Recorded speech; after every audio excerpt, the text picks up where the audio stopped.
Deuteronômio, capítulo 9. Como nós já dissemos, a palavra Deuteronômio quer dizer segunda lei. Na verdade, o livro é uma repetição. Moisés faz uma espécie de resumo da lei que foi dada. Embora Deuteronômio inclua eventos do Egito até a entrada da terra prometida, ele compreende somente cerca de 40 dias da história dos filhos de Israel. Moisés é um ancião, entretanto, ele ainda está muito ativo. Ele ainda tem visão e audição excelentes. Suas forças ainda não se abateram. Às vezes, quando eu tenho que colocar os meus óculos, eu digo: Deus, o Senhor fez por Moisés, por que não faz por mim também? Sua visão ainda é aguçada aos 120 anos de idade. Ele ainda está no vigor das suas forças, ainda é um homem ativo, capaz de subir as rochas tão rápido quanto qualquer outro.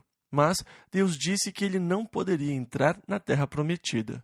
O povo está prestes a entrar na terra. Eles chegaram na fronteira. Na frente deles está o rio Jordão, e do outro lado do rio a cidade de Jericó, a primeira a ser conquistada. Sabendo que ele não pode atravessar o Jordão, por ordem divina de Deus, sabendo que chegou a hora de cruzarem o Jordão, ele percebe que o tempo da sua partida está perto. E então, Moisés, nos últimos 40 dias de vida, dá ao povo uma última instrução, na qual ele relata novamente a aliança que Deus estabeleceu com eles. Eles tinham um relacionamento com Deus baseado numa aliança pela qual eles possuiriam e habitariam a terra. E então, Moisés abrange coisas importantes no livro de Deuteronômio. Ele as examina e as relata ao povo e os faz lembrar das leis, dos mandamentos, dos estatutos, dos juízos de Deus, porque em breve ele vai partir. Eles não vão mais poder procurá-lo para aconselhamento, para consultá-lo, para saber a direção, conselho ou para a palavra de Deus. Ele vai partir em breve. Portanto, ele deixa ao povo esta última instrução, o livro de Deuteronômio. E aqui no capítulo 9 ele continua, versículo 1. Ouve, ó Israel, hoje passarás o Jordão, para entrares a possuir nações maiores e mais fortes do que tu, cidades grandes e muradas até aos céus. Agora, eles já tinham vindo até a entrada da terra uma vez, há cerca de 40 anos. Mas, na época, o medo os dominou, quando eles ouviram dizer que as cidades tinham muros altos, eram fortificadas grandemente e habitadas por gigantes, eles ficaram apavorados, achando que não conseguiriam entrar porque os habitantes da terra eram mais fortes do que eles. Eles tentaram achar um líder que os levasse de volta ao Egito, mas a ira de Deus se acendeu. E por terem falhado na fé, Deus os condenou a peregrinarem 40 anos no deserto, assim como os espias tinham estado na terra por 40 dias para espiá-la. Deus disse que eles passariam no deserto 1 ano para cada dia que os espias estiveram na terra, até que toda aquela geração tivesse morrido. Eles tinham murmurado, dizendo: Deus nos trouxe aqui para nos destruir. Se nós tentarmos tomar a terra, eles vão matar as nossas esposas e nossos filhos, e nós vamos ser enterrados aqui. E então Deus disse: Vocês se preocupam com os seus filhos, mas serão eles que vão entrar e possuir a terra. Vocês não vão entrar. Moisés tenta assegurá-los para que o medo não os domine de novo. Se eles não entrarem agora, será um desastre. E Moisés procura apoiá-los, encorajá-los, anunciar os problemas que existem. Ele olhou as coisas que eles enfrentariam de maneira realística, mas encorajando seus corações, porque o Deus que eles serviam era maior do que qualquer obstáculo que eles enfrentassem. Agora, eu acho que é importante que nós, como cristãos, encaremos os problemas da vida de maneira realista. Eu acho que é tolice não dar importância a assuntos sérios. Eu acho que nós precisamos encará-los de maneira realista e, ao mesmo tempo, olhar para além do problema e ver que o Deus que nós servimos é capaz sim de lidar com qualquer problema que nós possamos enfrentar. Nós temos que olhar por cima do problema, para o poder de Deus e para a mão de Deus sobre as nossas vidas. É isso o que Moisés tenta fazer. Ele procura ser realista e ele disse: muito bem, agora vejam, vocês vão atravessar o Rio Jordão e vocês vão entrar e tomar posse da terra e das cidades e de povos que são mais fortes do que vocês. Estas nações são maiores e mais poderosas que vocês, mas vocês vão conquistá-los. Versículo 2. Um povo grande e alto, ou seja, vocês vão encontrar um bando de gigantes, filhos de gigantes. E os gigantes eram como a tribo Watusi na África, os Anaquins. Os judeus se sentiam como um bando de pigmeus diante do povo que habitava a terra. Estes povos são grandes, eles são altos. Versículo 2 ainda, que tu conheces e de que já ouviste. Quem resistiria diante dos filhos dos gigantes?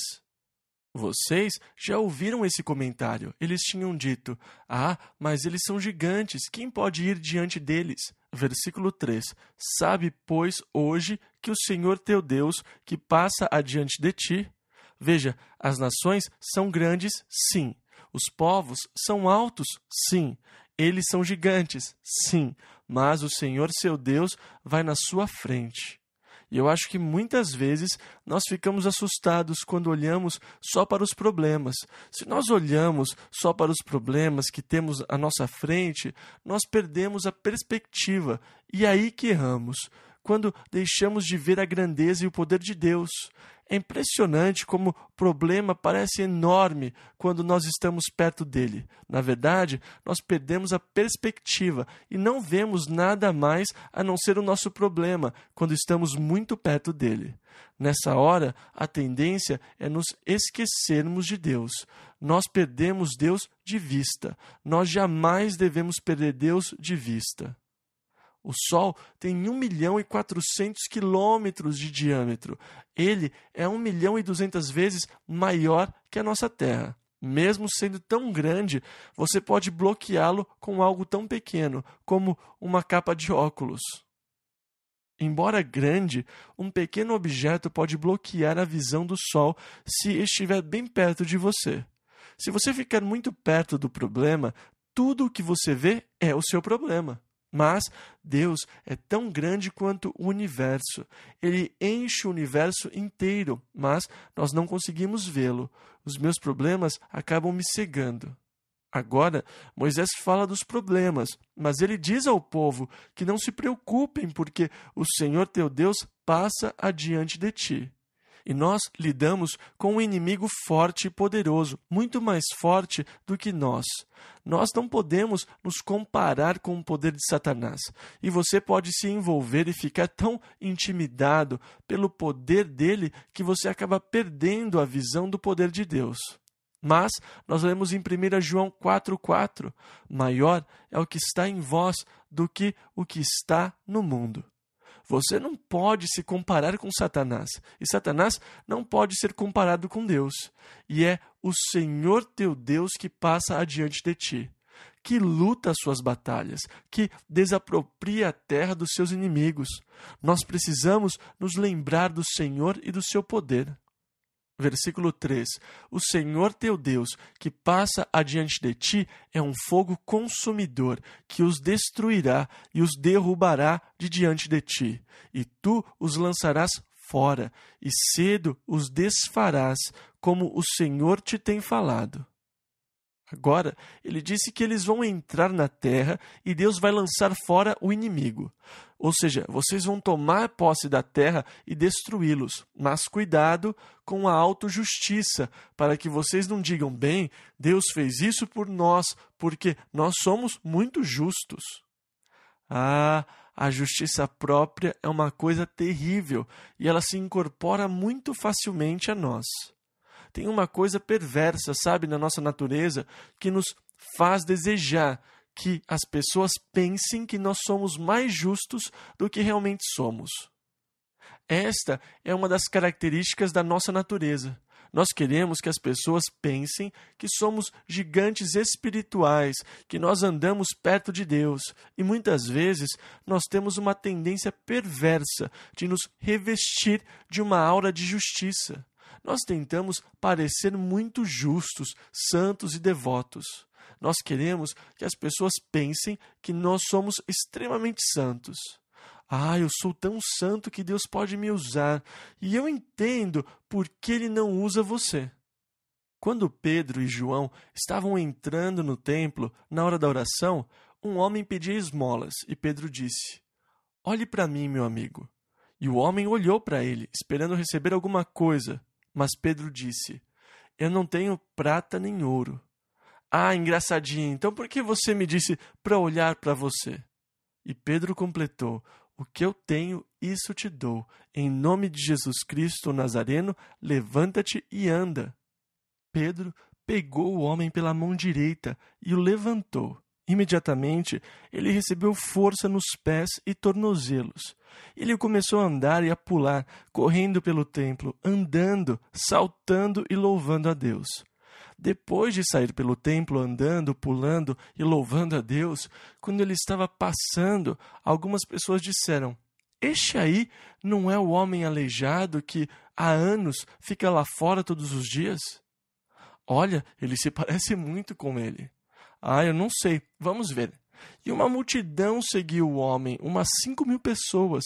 E quando ele voltou ao alpendre, onde Pedro ainda estava, sem dúvida, ele agarrou Pedro e o abraçou, beijou, pulando para cima e para baixo.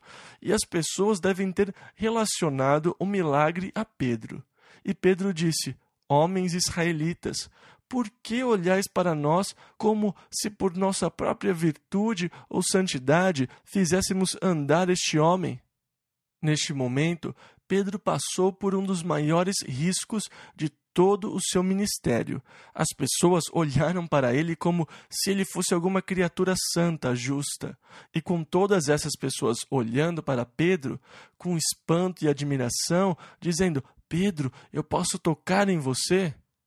Seria muito fácil para ele dizer: "Bem, para ter este poder na sua vida, precisa haver, muito sacrifício e dedicação.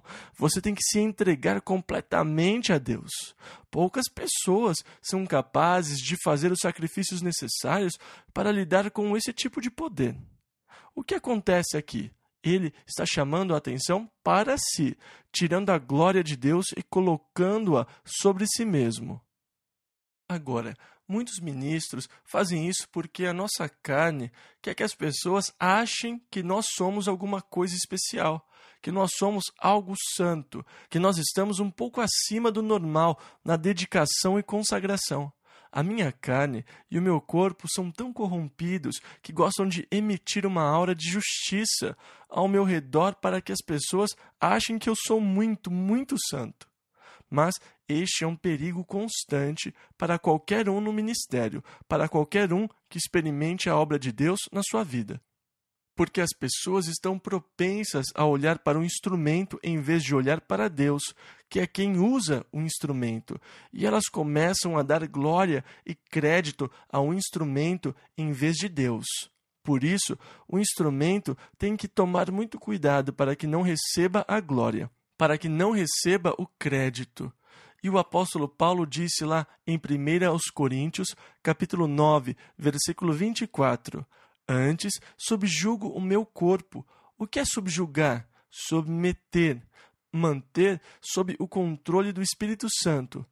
Então, antes subjugo o meu corpo, para que, pregando aos outros, eu mesmo não venha, de alguma maneira, ficar reprovado. Então, é importante que, quando Deus operar na sua vida, você não comece a aparentar orgulho nem injustiça espiritual, dizendo: "Bem, Deus fez isso por mim porque eu sou muito doce, eu sou muito santo, eu sou muito justo, eu sou muito comprometido." Deus disse: "Ei, não entre nesse estado de espírito. Quando vocês chegarem à terra e a possuí-la e estiverem habitando dela, não pensem: bem, é porque nós somos muito justos, nós somos um povo tão santo que Deus nos deu essa terra." O motivo não é porque eles eram mais justos do que os que estavam lá antes. Deus falou: não é a sua santidade, nem porque vocês são tão justos que eu lhes dei a terra. Na verdade, eu estou expulsando estes povos da terra porque eles são perversos e muito impuros. Versículo 6. Sabe, pois, que não é por causa da tua justiça que o Senhor teu Deus te dá esta boa terra para possuí-la, pois tu és povo obstinado. E Moisés aqui lembra o povo da sua obstinação. Como tantas vezes eles provocaram Deus. Quando eles tinham acabado de sair do Egito, eles ainda estavam em território egípcio quando provocaram Deus pela primeira vez.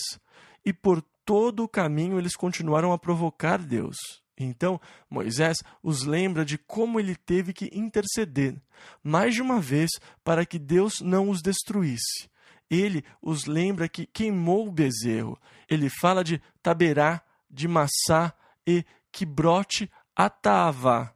No versículo 22, do cemitério da luxúria, do lugar da tentação, onde novamente provocaram a Deus, e de Cades Barneia, e ele fala, versículo 24, rebeldes fostes contra o Senhor desde o dia em que vos conheci.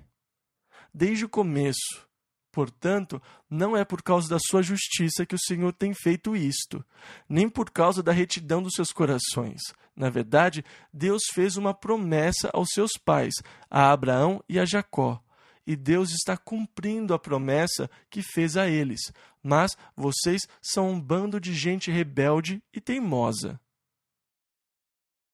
Deuteronômio, capítulo 10. Aqui no capítulo 10, Moisés continua a falar dos fracassos durante a experiência no deserto.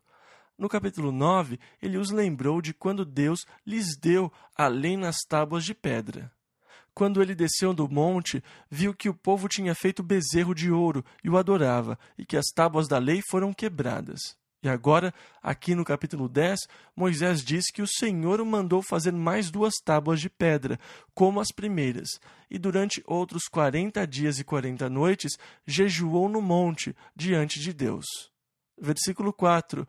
Então escreveu nas tábuas, conforme a primeira escritura, os 10 mandamentos que o Senhor vos falara no dia da assembleia, no monte, do meio do fogo, e o Senhor mas deu a mim.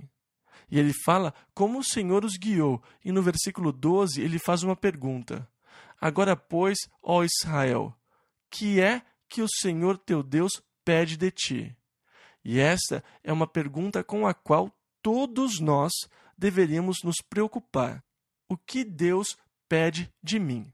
E assim que eu chego à conclusão de que Deus existe, e permitam-me sugerir que é muito mais fácil acreditar que Deus existe do que não acreditar que Ele existe. Eu não sei quantos de vocês viram o nascer do sol essa manhã. Foi simplesmente glorioso. Eu não entendo como alguém pode ver um nascer do sol como aquele e não crer que Deus existe. Quando você começa a pensar em como o universo funciona e como a vida funciona, é muito mais fácil acreditar que Deus existe do que não acreditar que Deus existe. E então, quando você chega à conclusão de que Deus existe, e esta conclusão origina-se quando você olha para o homem e percebe a complexidade que existe na primeira célula humana e vê tudo o que nós somos capazes. Você vê que Deus existe, porque ninguém poderia criar um instrumento como o nosso corpo se não tivesse toda a sabedoria e conhecimento, um Deus onisciente. Agora, se Deus me criou, Ele deve ter me criado com um propósito. Portanto, o que Deus pede de mim, então? Eu não acredito que Deus tenha criado o homem e dito, pronto, aqui está você e agora é por sua conta. Tendo sido criado por Deus, eu tenho certos deveres e responsabilidades para com o meu Criador. E quais são esses deveres e responsabilidades? Versículos 12 e 13. Agora, pois, ó Israel, que é que o Senhor teu Deus pede de ti, senão que temas o Senhor teu Deus, que andes em todos os seus caminhos e o ames, e sirvas ao Senhor teu Deus com todo o teu coração e com toda a tua alma, que guardes os mandamentos do Senhor e os seus estatutos, que hoje te ordeno para o teu bem. Isso é muito forte. O que Deus pede? Que você o tema, que você ande em todos os seus caminhos, que você o ame e o sirva com todo o coração e com toda a sua alma. E você diz, bem, eu não consegui. E agora? Então que você guarde todos os seus mandamentos, que ande em todos os seus caminhos, que você o tema. Nós não temos feito isso. E a Bíblia diz lá em Romanos 3:23, todos pecaram e destituídos estão da glória de Deus. Quer dizer que está tudo acabado e que não há esperanças para mim? Não. Deus tem um plano alternativo porque o homem não foi capaz de cumprir as exigências de Deus, e este é o ideal. É assim que Deus queria que você vivesse, que todo homem vivesse. E deixe-me dizer uma coisa, que se todos vivessem de acordo com este ideal, nós teríamos um mundo lindo, fantástico. Se todos andassem nos caminhos de Deus, amando a Deus e amando uns aos outros como amam a si mesmos, e se andassem em plena harmonia com Deus, que mundo fabuloso não seria? Mas o homem falhou. E em vez de temer a Deus, o homem blasfema contra ele. Em vez de amar e servi-lo, o homem se rebela contra ele. Nós também não conseguimos andar em todos os seus caminhos e amar e servi-lo como deveríamos. Então, quer dizer que nós estamos perdidos e não há esperança? Não. No Novo Testamento, perguntaram a Jesus: que faremos para executarmos as obras de Deus? O mesmo princípio. O que Deus pede de nós? O que devemos fazer para executarmos as obras de Deus? Jesus respondeu: a obra de Deus é esta, que creiais naquele que Ele enviou. Glória a Deus, porque isso eu consigo fazer. Embora eu tenha falhado em cumprir a exigência ideal, eu posso cumprir a exigência real de Deus. O que Deus me pede hoje? Que eu creia no seu Filho Jesus Cristo. Isso é ótimo, porque isso eu posso fazer. Agora, eu acho fabuloso que Deus me peça isso, que eu creia na provisão que Ele fez para o meu pecado, enviando o seu Filho. Creia naquele que Ele enviou. Agora, como eu creio em Jesus Cristo, eu recebi uma nova dinâmica para a minha vida. Porque Cristo vem e habita em mim. E quando Ele vem e habita em mim, Ele, com o seu poder e a sua presença, me dá força e capacidade para viver de acordo com o ideal divino de Deus. Jesus me dá a força para andar nos caminhos da justiça. Ele me dá o amor que eu preciso para amar a Deus. Ele começa a operar e faz por mim o que eu não conseguia fazer sozinho. Preste atenção. Deus não desistiu do ideal divino, mas agora, por meio de Cristo, Ele me dá a capacidade para cumprir o ideal divino. Eu cumpri as exigências de Deus para mim no momento que eu criei em Jesus Cristo. No momento que eu entreguei a minha vida a Ele, eu cumpri as exigências de Deus para mim. E então nós vemos as exigências ideais no Velho Testamento e vemos que falhamos. Então nós chegamos ao Novo Testamento e descobrimos que nós conseguimos cumprir o ideal de Deus, hoje, crendo naquele que Ele enviou. E agora Ele os lembra, versículo 14, eis que os céus e os céus dos céus são do Senhor teu Deus, a terra e tudo o que nela há. Veja, o universo é todo dele. Os céus dos céus pertencem a Deus. O universo lá fora, com todos aqueles bilhões de galáxias. Nós lemos no Salmo 24, versículo 1. Do Senhor é a terra e a sua plenitude, o mundo e aqueles que nele habitam. Tudo que existe, na verdade, pertence a Deus. Mas Satanás se apoderou daquilo que pertence a Deus e assumiu o controle. E Jesus veio para resgatar de volta para Deus e pagou o preço da redenção. E então, um dia, muito, mas muito em breve, Deus vai reivindicar o que Jesus comprou quase 2000 anos atrás. Em breve, tudo será de Deus novamente. Tecnicamente, já é de Deus. Jesus já pagou o preço, mas Satanás ainda está usurpando a autoridade e o poder, governando sobre o mundo. Mas muito em breve, Jesus vai voltar e colocar um pé na terra e outro no mar, e declarar que os reinos do mundo vieram a ser de nosso Senhor e do seu Cristo. Nós lemos isso em Apocalipse 11, versículo 15. E ele vai usar o seu poder e vai reinar, e então você verá o mundo que Deus queria quando ele o criou. As pessoas ficam muito confusas hoje porque elas olham ao seu redor. Elas olham para o mundo hoje e pensam: mas como um Deus de amor pôde criar essa bagunça? Como um Deus de amor permite situações como a do Camboja, permite que crianças morram de fome? Como um Deus de amor permite que crianças nasçam deformadas? Nesse exato momento, o mundo está em rebeldia contra Deus. Você não vê o mundo que Deus queria, que Deus quer, que Deus planejou. Você vê um mundo que está sofrendo fruto da rebeldia. Mas um dia desses, Jesus vai voltar para estabelecer o reino de Deus, e ele vai reinar sobre a terra, e naquele dia você verá o mundo que Deus queria. Um mundo sem doença, um mundo sem sofrimento, um mundo sem dor, sem deformidades. Não haverá mais cegos, aleijados, surdos, mudos. Você verá o mundo que Deus queria, e eu mal posso esperar por isso. Sabe, quando você começa a conversar com as pessoas sobre o fim do mundo, como nós sabemos que o fim do mundo será, não um gigantesco holocausto atômico com uma nuvem radioativa sobre todas as coisas, pronto, e acabou. Não é nada disso o que nós esperamos como cristãos. Nós esperamos pela vinda de um rei que virá reinar em justiça sobre a terra e que vai estabelecer a verdadeira justiça sobre a terra. E os homens viverão juntos em paz. E em Miqueias 4:3 nós lemos: e converterão as suas espadas em paz e as suas lanças em foices, e não aprenderão mais a guerra. E o homem viverá unido em justiça, em paz, e não haverá mais nenhum faminto na face da terra quando o homem usar o seu orçamento militar no desenvolvimento agrário. E é exatamente isso o que o profeta disse que vai acontecer. Um mundo sem ganância, um mundo onde o forte não oprime o fraco, onde o rico não oprime o pobre, mas onde todos vamos amar e conhecer a alegria. Teremos a presença de Deus habitando no homem. O que tem de tão ruim nisso? Sabe o que para mim seria uma mensagem de fim do mundo?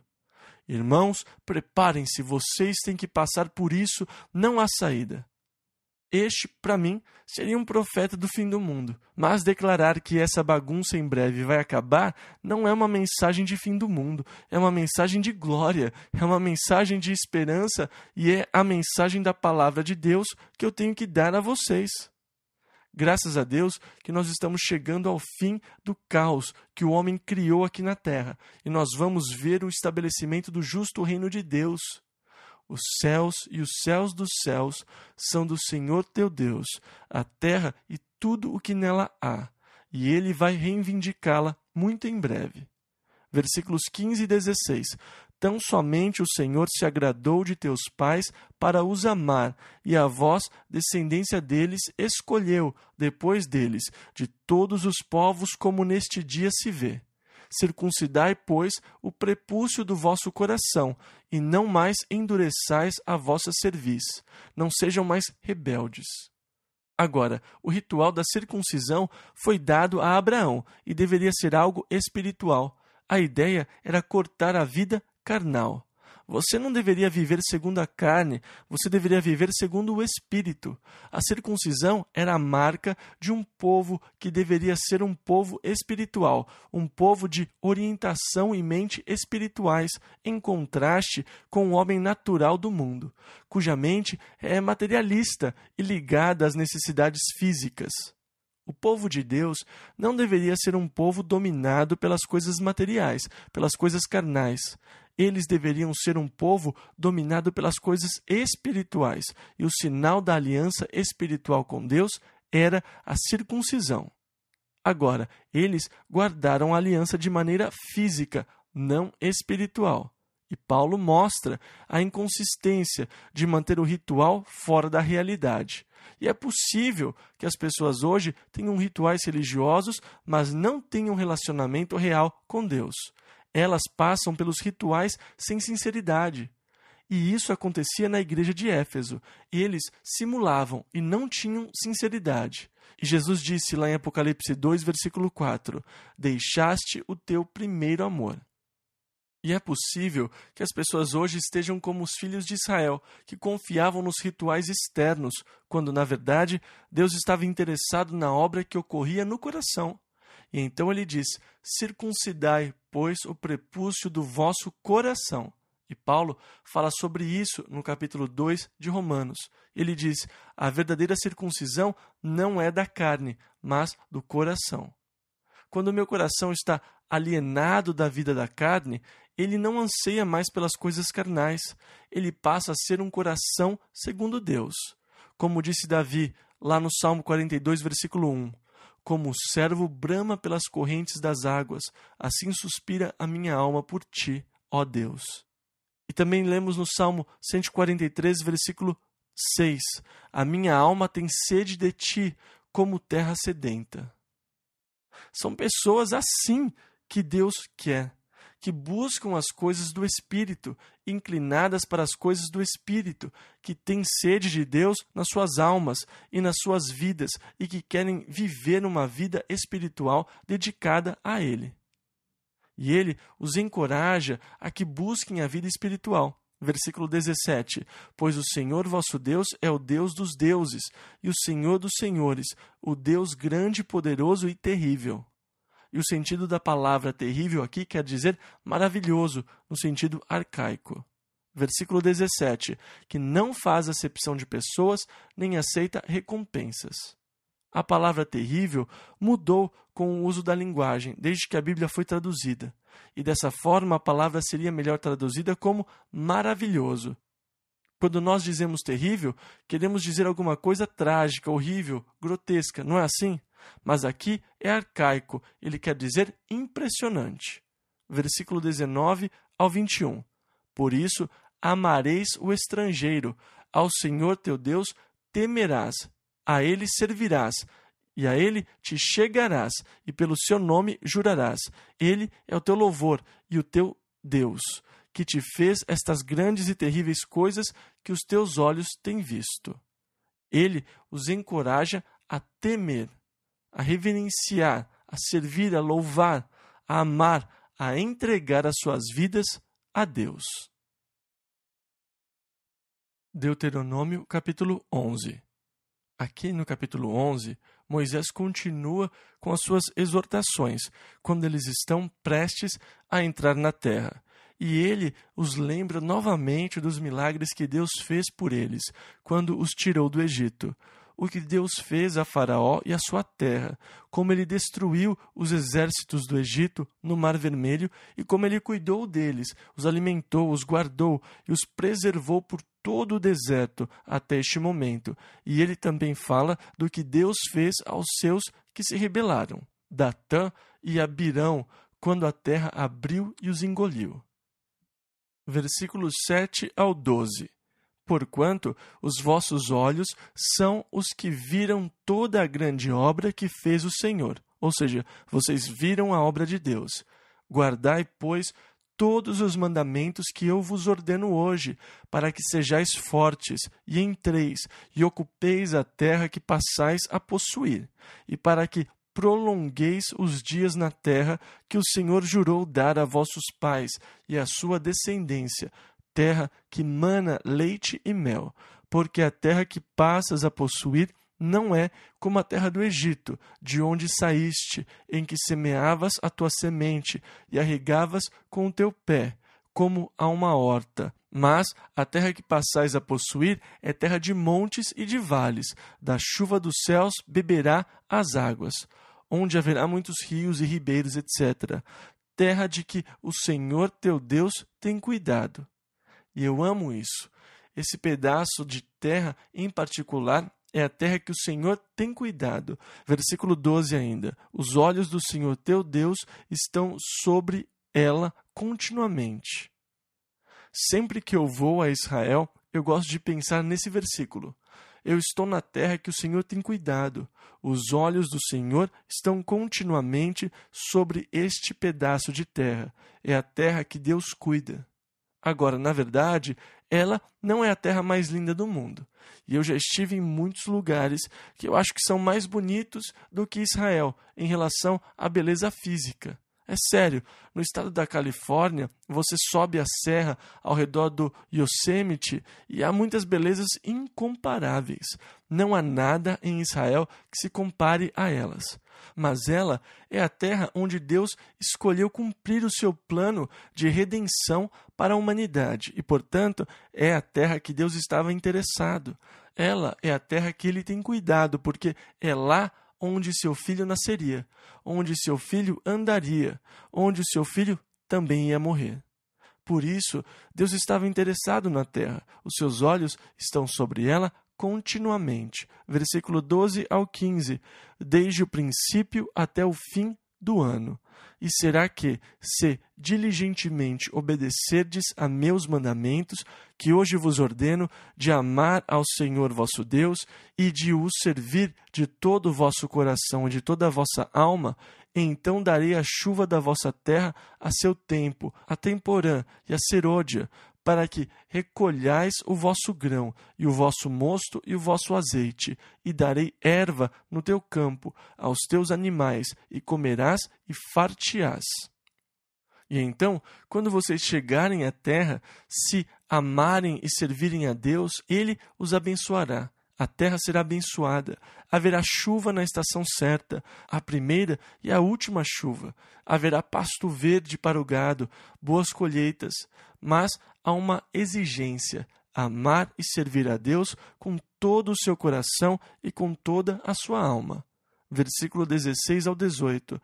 Guardai-vos que o vosso coração não se engane, e vos desvieis, e sirvais a outros deuses, e vos inclineis perante eles, e a ira do Senhor se acenda contra vós, e feche ele os céus, e não haja água, e a terra não dê o seu fruto, e cedo pereçais da boa terra que o Senhor vos dá. Ponde, pois, estas minhas palavras no vosso coração e na vossa alma, e atai-as por sinal na vossa mão, para que estejam por frontais entre os vossos olhos. Em outras palavras, lembrem-se disso. Agora, o interessante é que, de novo, você pode acabar entrando num ritual e esquecer o verdadeiro significado.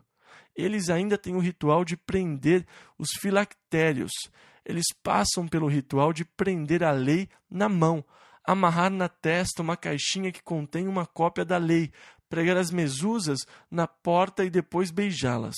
Eles passam por todo esse ritual, mas tudo não passa disso, um ritual. Eles não servem nem amam a Deus verdadeiramente com todo o coração e alma. O ritual substituiu isso. E nós temos de ter cuidado para não permitirmos que o ritual venha a substituir a realidade. Isso é engano. Eles foram advertidos para que não se enganassem e não adorassem outros deuses. Embora advertidos, eles não deram ouvidos aos conselhos, e assim os juízos que Deus tinha dito que lhes sobreviriam, realmente lhes sobrevieram, porque a palavra de Deus é verdade. Versículos 19 e 20. E ensinai-as a vossos filhos, falando delas assentado em tua casa, e andando pelo caminho, e deitando-te e levantando-te, e escreve-as nos umbrais de tua casa e nas tuas portas. Eu acho ótimo ter frases, versículos pregados, nas paredes pela casa. Os espelhos das senhoras poderiam ter o versículo: enganosa é a beleza e vã a formosura, mas a mulher que teme ao Senhor será louvada. Este é o Provérbio 31:30. Que tenhamos, a palavra de Deus por toda a casa. Deus está dizendo: coloquem a palavra por toda a casa, escreva em todo lugar. Este é um bom tipo de pichação. E nós temos um rapaz aqui na nossa igreja que projeta marca-passos. E ele tem feito alguns dos modelos mais sofisticados que existem na área. São pequenos computadores do tamanho de uma moeda de 25 centavos, que, implantados sob a pele, funcionam por 20 anos. E uma noite dessas, ele me trouxe umas folhas com um projeto para um novo marca-passo computadorizado, do tamanho de uma moeda de 25 centavos, e ele me mostrou o desenho do projeto no meu escritório. Eles tiram cópias dos desenhos e colocam nos pequenos chips de silício. Depois, eles colocam um chip sobre o outro e você tem um computador em miniatura, do tamanho da moeda de 25 centavos. E ele monitora o batimento cardíaco continuamente. E quando o número de batimento cardíaco é menor que 57, 56, bem, o número que o médico determinar, o pequeno computador que monitora o batimento cardíaco percebe e manda uma descarga elétrica no seu coração para manter o batimento no padrão que o doutor quer. Ele tem um sistema que, uma vez implantado, o médico pode usar um ímã para mudar o computador pelo lado externo. É uma coisinha bastante sofisticada. Mas ele estava me mostrando as folhas com os desenhos dos circuitos. E nas folhas com os desenhos dos circuitos, ele colocou Romanos 10, versículos 9 e 10. Se com a tua boca confessares ao Senhor Jesus e em teu coração creres que Deus o ressuscitou dentre os mortos, serás salvo. Também colocou pombas, peixes, João 3,16, versículos dessa natureza. Jesus é amor, Deus ama você. Tudo isso está impresso nos microchips daqueles computadores em miniatura. É necessário um microscópio para conseguir vê-los, mas ele diz: eu penso que quem colocar um desses marca-passos vai ter a palavra de Deus escondida no seu coração. E eu me diverti muito no escritório quando eu vi os desenhos. E eu amo isso, eu amo essas coisas. De repente o sujeito fica bom e ele não sabe por quê. E então ele diz: coloque essas palavras no seu coração, na sua alma, por todo lugar, para que elas lembrem você e os seus filhos a andarem segundo o Senhor. Foi o Senhor quem lhes deu a terra, e se você servi-lo e amá-lo, você vai continuar na terra. Mas, se você o abandonar, vocês serão expulsos da terra. Versículo 22 ao 24. Porque, se diligentemente guardardes todos estes mandamentos que vos ordeno para os guardardes, amando ao Senhor vosso Deus, andando em todos os seus caminhos, e a Ele vos achegardes, também o Senhor, de diante de vós, lançará fora todas estas nações, e possuireis nações maiores e mais poderosas do que vós. Todo lugar que pisar a planta do vosso pé será vosso, desde o deserto e desde o Líbano, desde o rio Eufrates, até ao mar ocidental será o vosso termo.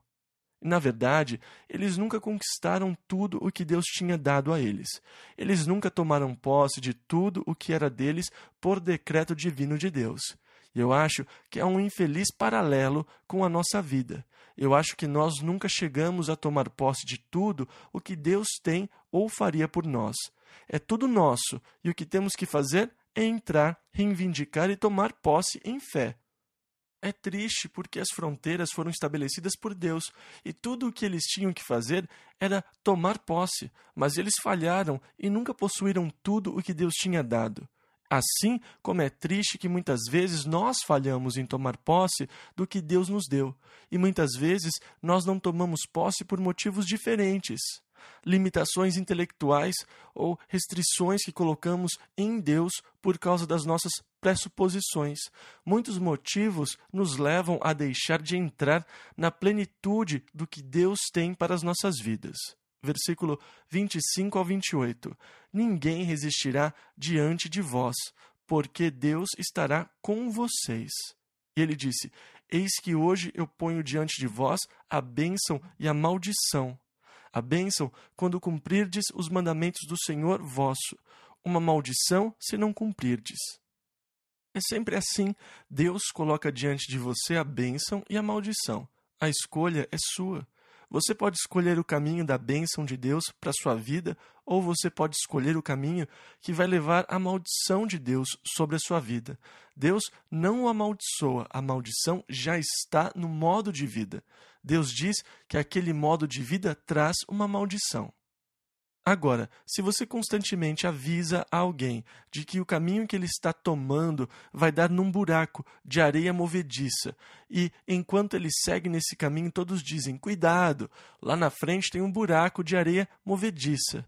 Você não vai conseguir passar por ele, cuidado. Mas ele vai em frente. E quando ele chega lá, alguém diz: cuidado, não vá lá porque é areia movediça. Você vai se perder e vai afundar, cuidado.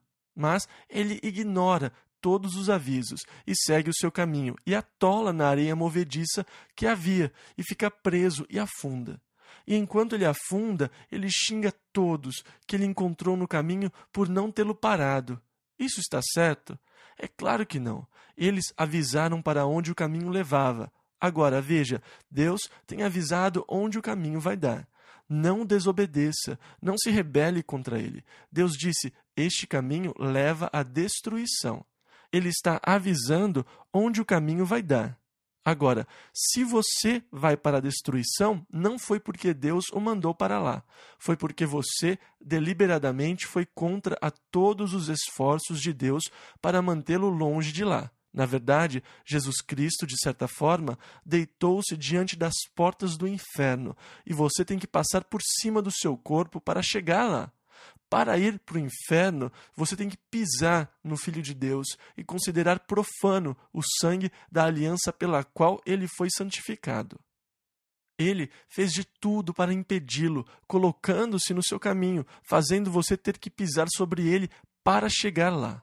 E se você acabar lá, você com certeza não vai poder culpar Deus nem Jesus. Você deve culpar a sua teimosia, a sua rebeldia contra Deus, pois Deus fez tudo o que ele pôde para impedi-lo, sem violar a sua livre escolha. Versículo 26 ao 29. Eis que hoje eu ponho diante de vós a bênção e a maldição. A bênção, quando cumprirdes os mandamentos, porém a maldição, se não cumprirdes. Quando o Senhor teu Deus te introduzir na terra, então pronunciarás a bênção sobre o monte Gerizim e a maldição sobre o monte Ebal.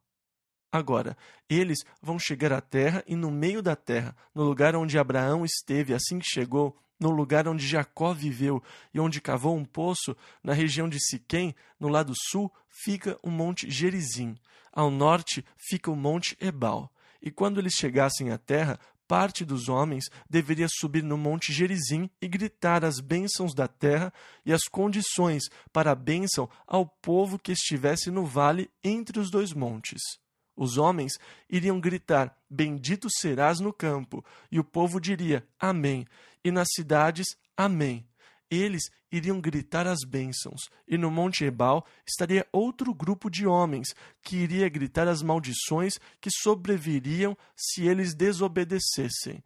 Então, de Gerizim eles dariam a bênção. Eles iriam gritar para o povo que estivesse no vale, e o povo iria concordar: amém, amém. E de Ebal seriam pronunciadas as maldições, e novamente o povo iria concordar: sim, muito bem, é isso mesmo, amém, amém, que assim seja. Esta deve ter sido uma senhora experiência. Eu estive no Parque Yosemite quando eu era criança, e eles costumavam fazer a queda de fogo. No topo, lá do Glacier Point, os rapazes gritavam: vocês estão prontos? Acampamento! E você podia ouvir as suas vozes lá no vale. E os rapazes lá de baixo gritavam: estamos prontos, Glacier Point! Que o fogo caía. E havia uma linda queda de fogo. Infelizmente, eles não fazem mais isso. E era simplesmente espetacular. Assim como era possível ouvir lá do vale as vozes dos rapazes que gritavam lá no topo, a mesma coisa era possível em Israel. Deve ter sido uma experiência comovente, impressionante. Imagine cerca de 1 milhão de pessoas no vale e um bando de homens no topo do Monte Gerizim, gritando as bênçãos de Deus, que sobreviriam se eles andassem no caminho, obedecessem e guardassem os mandamentos de Deus, as coisas que Deus faria por eles, e depois ouvir as exortações de Deus, vindas do outro monte.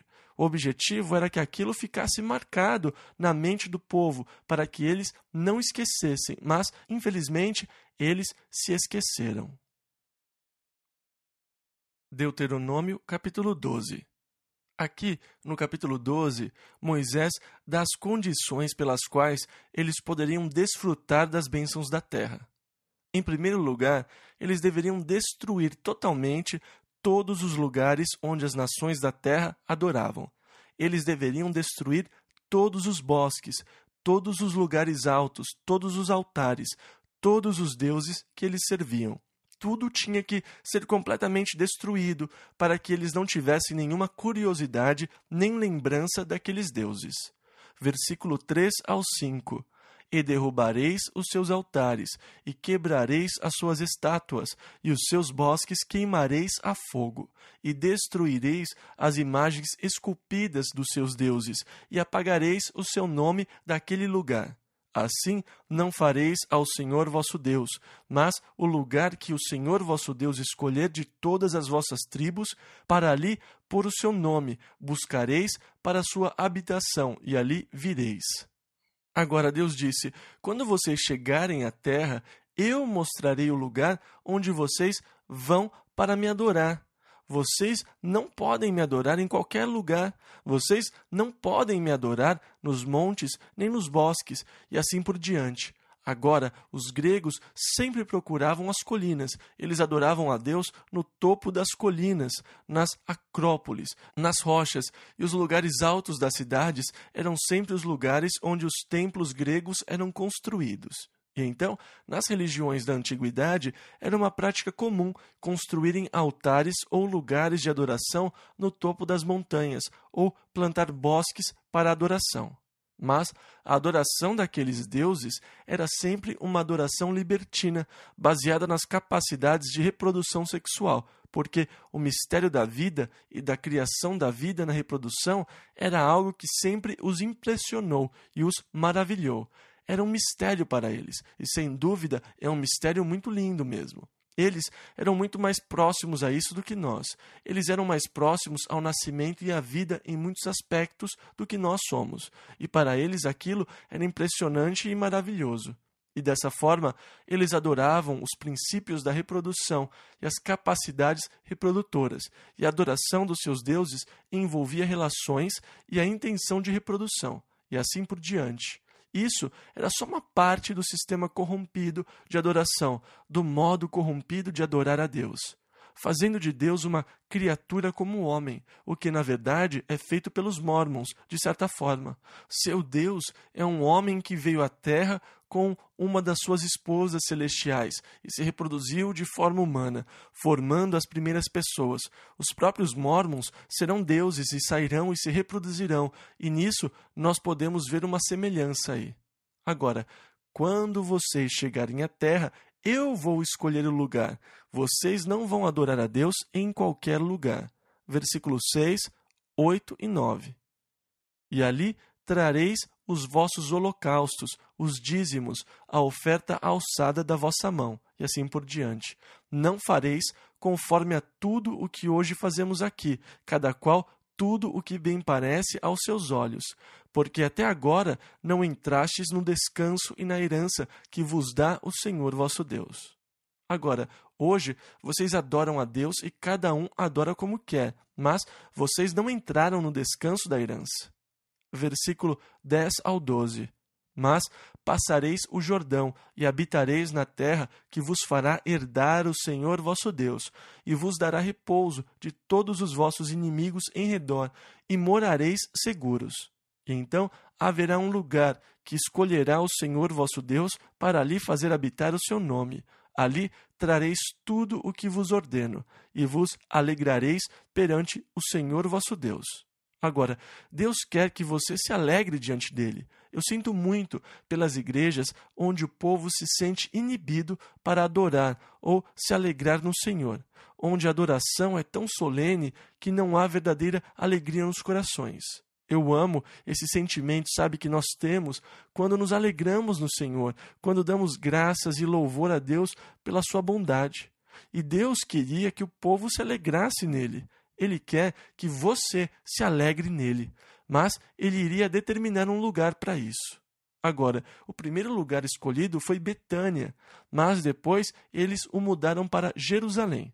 E foi este o lugar que Deus escolheu, e onde o templo foi finalmente construído. O lugar escolhido por Deus na terra, onde o povo deveria ir e adorar a Deus. Versículo 13. Guarda-te, que não ofereças os teus holocaustos em todo o lugar que vires. Em outras palavras, eles não deveriam fazer ofertas em qualquer lugar na terra, somente no lugar que seria escolhido por Deus. Agora, você podia abater e comer o animal no lugar em que você morasse. Se estivesse com fome de carne, você podia comer, era só fazer o banquete. Mas, na maioria das vezes, eles ofereciam o que eles comiam a Deus como oferta pacífica. E na oferta pacífica, depois que ela era oferecida a Deus como sacrifício, eles recebiam de volta sua parte do carneiro ou boi que tivesse sido oferecido. Você oferecia a Deus.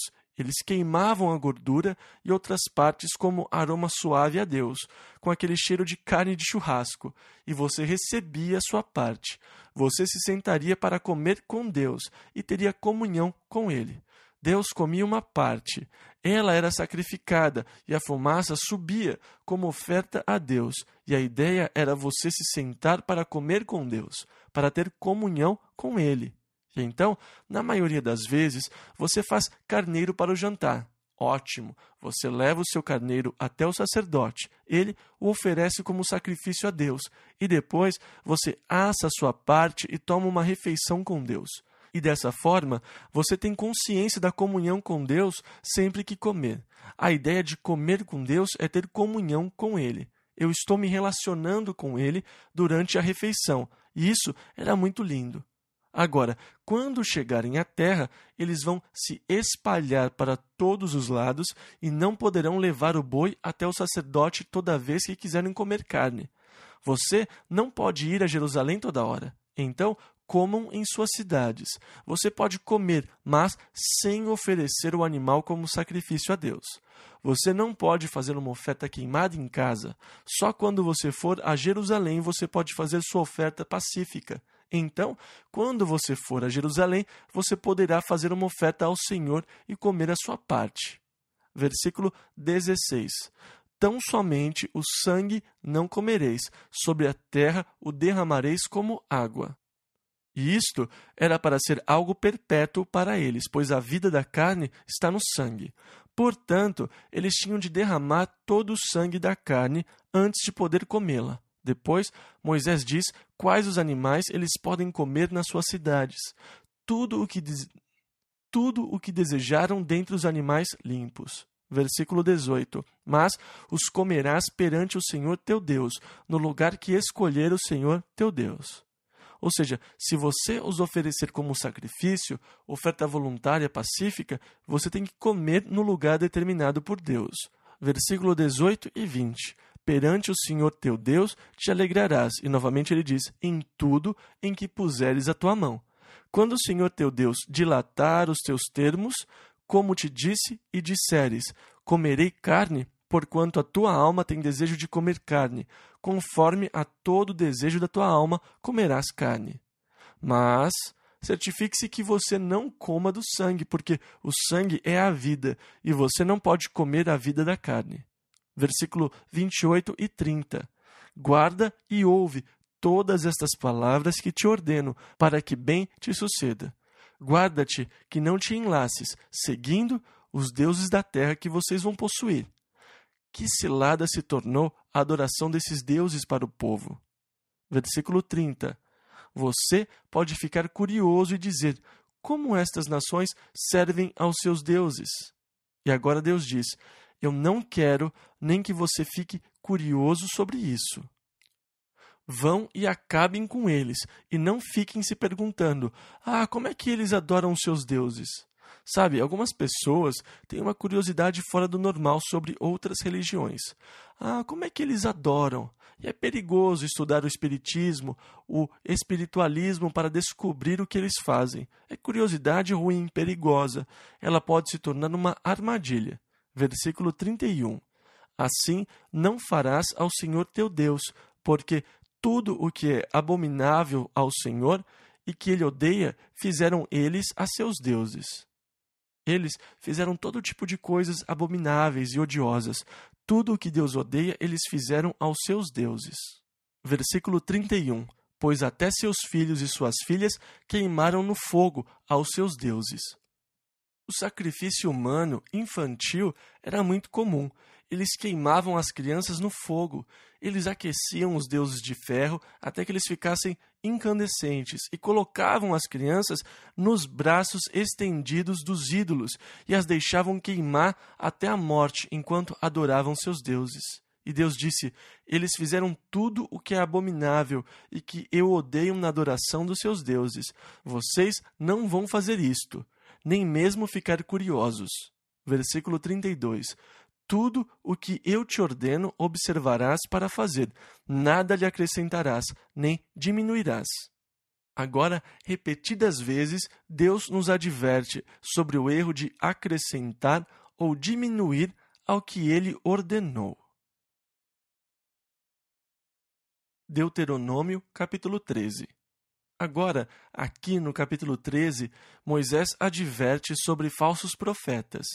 Se chegar alguém, um profeta, um sonhador de sonhos, e fizer algum sinal ou maravilha que venha a acontecer, e ele o levar a adorar outros deuses, vocês devem condená-lo à morte, mesmo que ele tenha feito algum milagre. Agora, deixem-me dizer que parece que nós temos uma fascinação incomum pelas coisas sobrenaturais. Mas esta fascinação pode ser perigosa, porque alguém pode realizar algum fenômeno para o qual não haja nenhuma explicação específica e que não venha necessariamente de Deus. Satanás é enganador e ele também é capaz de criar todo tipo de fenômenos espetaculares. Portanto, nós não devemos nos deixar atrair pelo fenômeno e usá-lo como critério da verdade. A pessoa que busca milagres está em território perigoso, porque quando o anticristo vier, ele vai poder realizar sinais e milagres falsos diante das pessoas. Os milagres exercem um poder de absorção doentio sobre a vida das pessoas. O que você precisa é se tornar completamente absorvido por Jesus Cristo. Nele você não terá problema. Você vai ver milagres, os milagres que ele vai realizar na sua vida e os milagres que ele vai realizar através da sua vida. Mas nós não devemos colocar muita ênfase, atenção e preocupação na busca de milagres, porque Satanás é capaz de usá-los como um instrumento para enganar. E então, haveria profetas que seriam capazes de realizar sinais e maravilhas, mas depois eles levariam a adorar outros deuses. E ele disse: eles devem morrer. Versículos 3 e 4. Porquanto o Senhor vosso Deus vos prova, para saber se amais o Senhor vosso Deus com todo o vosso coração e com toda a vossa alma. Após o Senhor vosso Deus andareis, e a ele temereis, e os seus mandamentos guardareis, e a sua voz ouvireis, e a ele servireis, e a ele vos achegareis. Agora, Deus disse que se alguém da sua família, um irmão, um filho, uma filha, até mesmo a esposa, o levasse a adorar outro Deus, essa pessoa deveria morrer, e a sua própria mão deveria ser a primeira contra essa pessoa. Você não deve esconder a pessoa nem o seu pecado, embora você os ame. Deus estava preocupado em desenvolver no povo uma pureza espiritual para que eles não se infectassem com a adoração lasciva dos deuses pagãos que o povo da terra praticava e para que não se corrompessem e perdessem o direito e o lugar na terra. Versículo 8. Não consentirás com ele, nem o ouvirás, mas o teu olho o poupará, nem terás piedade dele, nem o esconderás. Agora, se você ouvir dizer que algumas das cidades decidiram servir a algum outro Deus, você deve se armar e sair contra aquela cidade e destruir os seus habitantes. O desejo de Deus era manter uma pureza espiritual. Deuteronômio, capítulo 14. E Moisés disse, aqui no capítulo 14, versículos 1 e 2: Filhos sois do Senhor vosso Deus, não vos dareis golpes, nem fareis calva entre vossos olhos por causa de algum morto, porque és povo santo ao Senhor teu Deus, e o Senhor te escolheu de todos os povos que há sobre a face da terra, para lhe seres o seu próprio povo. Vocês são um povo separado para Deus, diferente de todos os outros. E agora, Moisés fala da alimentação do povo, o que nós já vimos quando estudamos o livro de Levítico. Quando nós estudamos os animais que eram puros e imundos. E ele praticamente repete as coisas que foram dadas em Levítico, o que podia e o que não se podia comer, em relação aos animais, peixes e aves.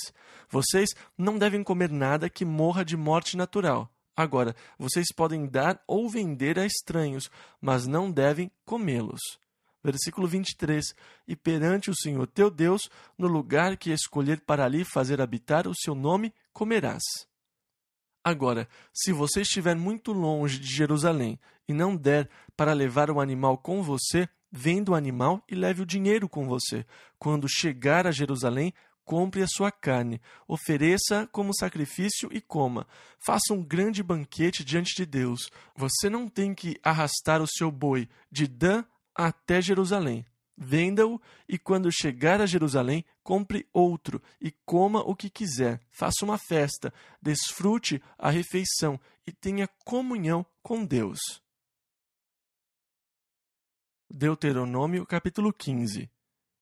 E aqui no capítulo 15, versículo 1, ao fim dos 7 anos, farás remissão. Todas as dívidas deveriam ser perdoadas no 7º ano.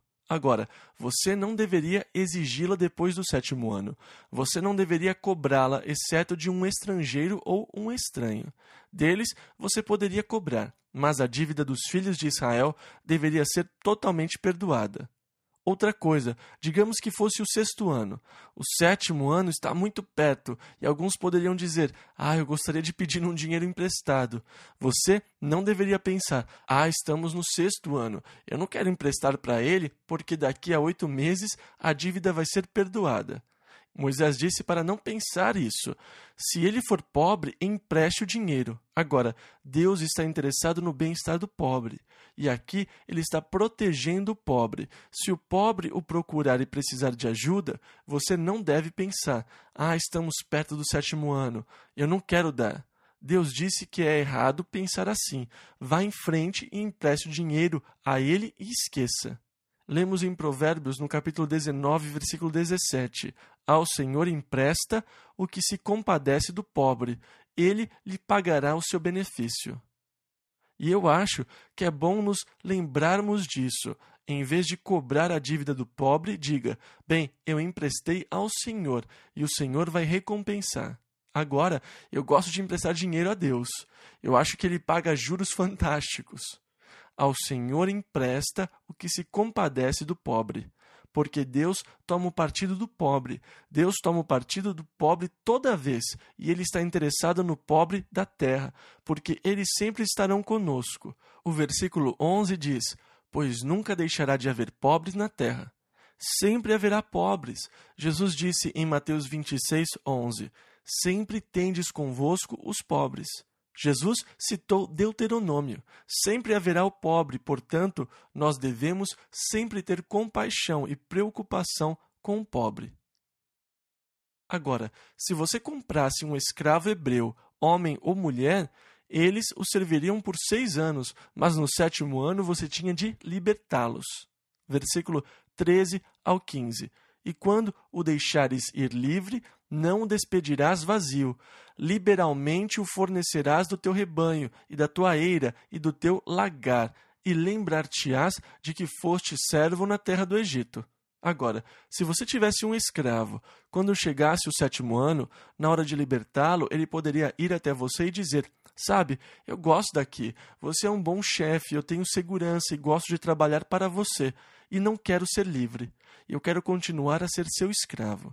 Então, você pegaria uma sovela e faria um furo na orelha dele, passando a sovela pela orelha no umbral da sua casa. E isso significa ser escravo por opção. Eles normalmente colocavam um brinco de ouro na orelha, e esse brinco de ouro era o sinal de que o homem era um escravo por opção. Ele fez sua própria escolha de ser escravo para o resto da vida. E aquele era o sinal, o brinco de ouro na orelha. Eu sou escravo para o resto da vida por opção. Uma vez tomada esta decisão, você nunca mais seria livre de novo, mas a escolha era sua. Se você amasse o seu Senhor, se você quisesse servi-lo, você diria: bem, eu não quero ir embora, eu gosto de servi-lo, de trabalhar para o Senhor. E haveria o ritual de furar a sua orelha com a sovela no poste, o que o tornaria escravo para o resto da vida. Agora, nós nos tornamos esse tipo de escravo de Jesus Cristo. Paulo, Doulos, um apóstolo, um servo de Jesus Cristo, mas a escolha foi sua.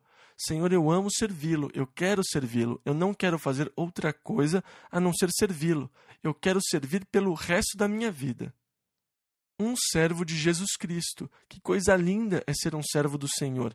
Servi-lo para o resto da vida por opção. Ele não me forçou, foi minha escolha. Eu escolhi servi-lo para o resto da minha vida. Nós podemos traçar um lindo paralelo a partir do versículo 16, que fala sobre o servo, que por escolha opta por ser servo, pelo serviço perpétuo. Deuteronômio, capítulo 16. Aqui no capítulo 16, nós vamos ver as diversas festas que eles deveriam observar quando chegassem à terra. Nós já as vimos anteriormente quando estudamos o livro de Êxodo.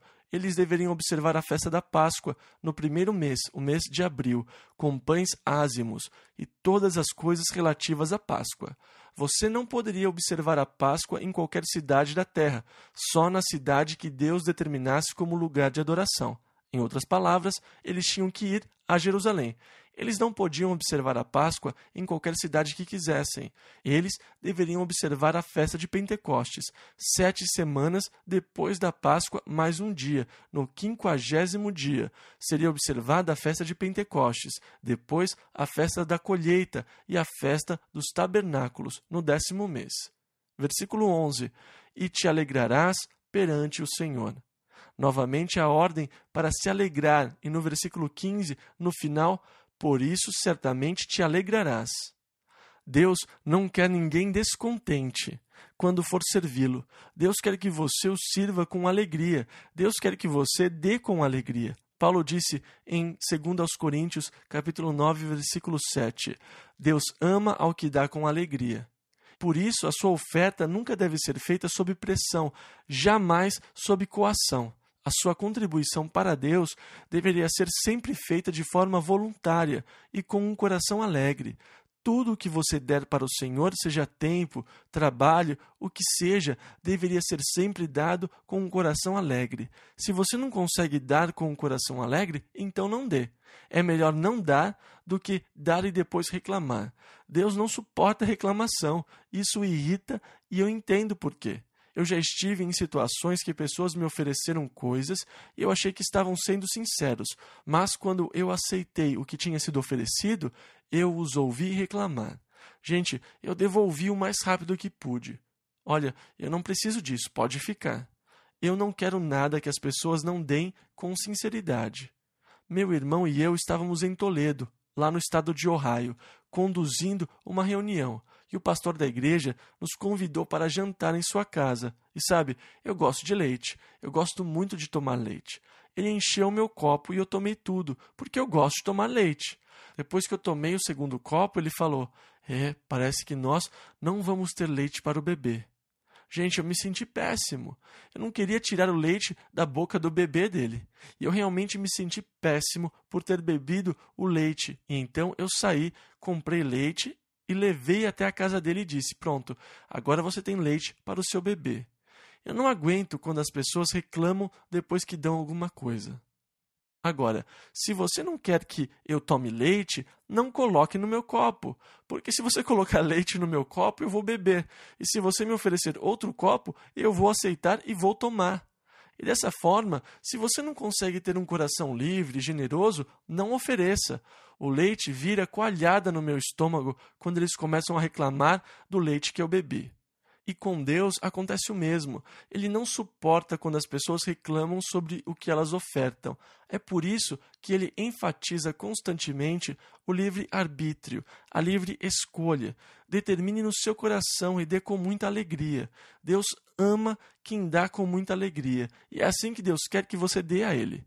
Alegrem-se, alegrem-se, alegrai-vos nos sacrifícios quando der sua oferta a Deus. Ele quer que vocês sejam um povo feliz, um povo alegre. Não o decepcionem. Agora, 3 vezes ao ano, todo homem deveria se apresentar diante do Senhor no lugar que Deus iria determinar. Então, mais tarde, quando Jerusalém se tornou a cidade que Deus determinou, 3 vezes ao ano, todo homem judeu adulto tinha de ir a Jerusalém para essas 3 festas: Páscoa, Pentecostes e Festa dos Tabernáculos. Eles eram obrigados a participar da congregação diante de Deus. Versículos 16 e 17. Porém, não aparecerá vazio perante o Senhor, cada um conforme ao dom da sua mão, conforme a bênção do Senhor teu Deus, que lhe tiver dado. Agora, quando você estiver na terra, você deverá nomear juízes em cada cidade, e os portões da cidade seriam o lugar dos julgamentos. Você deveria levar os casos diante dos juízes, que estariam sentados junto aos portões da cidade, e eles julgariam sobre a terra. E ele ordena aos juízes que não aceitem suborno, presentes. Versículo 19. Porquanto apeita cega os olhos dos sábios e perverte as palavras dos justos.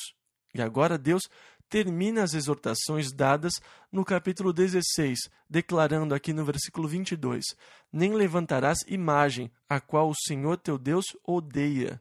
Deus odeia imagens. Agora, eu não acho que Deus tenha mudado. Se ele odiava imagens naquela época, ele sem dúvida odeia imagens hoje. Deus declarou: vocês não devem fazer nenhuma imagem, pois eu as odeio.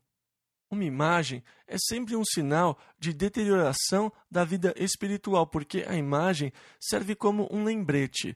Quando nós precisamos de lembretes, quer dizer que nós perdemos parte da consciência de Deus em vez de termos consciência e ciência de Deus. Como Paulo disse em Atos 17, 28, nele vivemos e nos movemos e existimos. E temos ciência da presença de Deus conosco. Se eu perder essa consciência, essa ciência, o que eu faço? Eu começo a esculpir uma imagem para que toda vez que eu a vir, eu me lembre de Deus. Então, a imagem sempre fala de um estado espiritual degradado ou deteriorado. Ela testifica que eu perdi a consciência da presença de Deus em mim, em todo o tempo e em todo lugar. Deus odeia imagens.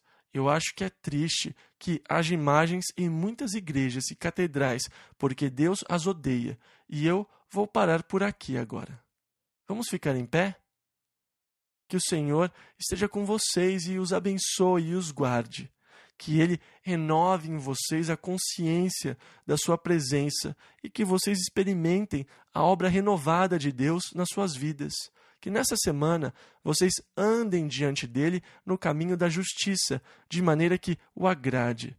Que Deus os ajude nas áreas da sua vida onde houve fracasso no passado e que vocês possam sentir o poder e a força de Deus ajudando-os a vencer. Que vocês não se deixem vencer pelo mal, mas vençam o mal com o bem, por meio do Espírito de Deus que opera em vocês. Que vocês venham a ter um relacionamento de amor mais profundo, amor a Deus e ao próximo. E especialmente que Deus lhes dê um coração de louvor e alegria para que as suas vidas sejam agradáveis a Ele, por estarem alegres no Senhor sempre. Que Deus os abençoe e os guarde.